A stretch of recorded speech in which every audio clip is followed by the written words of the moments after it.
ಇವತ್ತಿನ ವಿಡಿಯೋದಲ್ಲಿ ನುಗ್ಗೆ ಸೊಪ್ಪಿನ ಪಲ್ಯ ಮಾಡ್ತಾ ಇದ್ದೀನಿ. ನುಗ್ಗೆ ಸೊಪ್ಪಿನ ಪಲ್ಯ ಮಾಡೋದು ಹೇಗಂತ ನೋಡೋಣ ಬನ್ನಿ.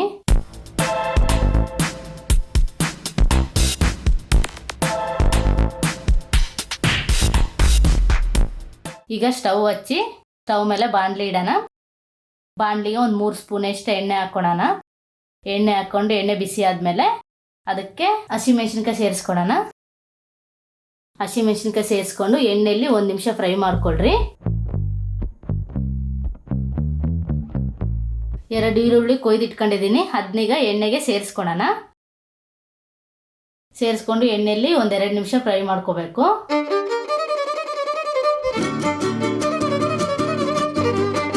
ಕರ್ಬೇವಿನ ಸೊಪ್ಪು ಸೇರಿಸ್ಕೊಳ್ಳಿ. ಸೇರಿಸ್ಕೊಂಡ್ಬಿಟ್ಟು ಎಣ್ಣೆಯಲ್ಲಿ ಫ್ರೈ ಮಾಡ್ಕೊಳ್ಳಿ. ಇವಾಗ ಸ್ವಲ್ಪ ಕೊತ್ತಂಬರಿ ಸೊಪ್ಪು ಸೇರಿಸ್ಕೊಳ್ಳೋಣ. ಅದಕ್ಕೆ ಒಂದು ಅರ್ಧ ಸ್ಪೂನಷ್ಟು ಧನಿಯಾ ಪೌಡರ್ ಸೇರಿಸ್ಕೊಂಡು ಎಣ್ಣೆಯಲ್ಲಿ 1-2 ನಿಮಿಷ ಚೆನ್ನಾಗಿ ಮಿಕ್ಸ್ ಮಾಡ್ಕೊಳ್ಳೋಣ. ಈಗ ನುಗ್ಗೆ ಸೊಪ್ಪು ಸೇರಿಸ್ಕೊಳ್ಳೋಣ. ನುಗ್ಗೆ ಸೊಪ್ಪು ಸೇರಿಸ್ಕೊಂಡು ಎಣ್ಣೆಯಲ್ಲಿ ಚೆನ್ನಾಗಿ ಫ್ರೈ ಮಾಡ್ಕೋಬೇಕು.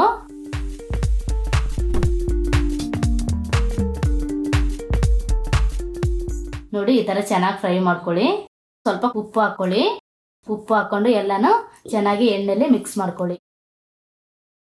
ನೋಡಿ, ಇದೆಲ್ಲ ಚೆನ್ನಾಗಿ ಫ್ರೈ ಆಗಿದೆ. ಇದಕ್ಕೀಗ ಒಂದು 3 ಮೊಟ್ಟೆ ಸೇರಿಸ್ಕೊಳ್ಳೋಣ.